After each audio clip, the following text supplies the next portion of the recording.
ওই, আজ থেকে বাড়িতে আমার কথা শেষ কথা, ঠিক আছে? তুই কে রে? আমি এই বাড়ির বস। বস তো এসছে, তুই কে রে? বস হবে বস। এই, আমার জন্য যা আগে জল নিয়ে আয়। নিজে নিয়ে খা। কি বললি? আমি নিজে নিয়ে খাবো? বস কখনো নিজে নিয়ে খায়? যা নিয়ে আয়। আমি কোনো জল ফল এনে দিতে পারছি না, নিজে এনে খা। আচ্ছা ঠিক আছে, তাহলে একটু আমার জন্য চা বানিয়ে নিয়ে আয়। চা নিজে বানিয়ে আর চায়ের কাপে ঢেলে চাটা খাও। তোর কোনো লজ্জা শরম নেই? বসের সাথে কিভাবে কথা বলতে হয় তুই জানিস না? বেশি হুকুম করবি না, আগে তোর বস কি বলেছে সেটা শোন।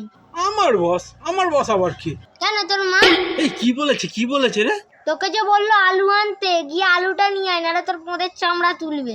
এই আগে বলবি তো, একদম ভুলে গেছি, দেখেছিস? দাঁড়া আগে আলুটা আমি নিয়ে আসি। বস হতে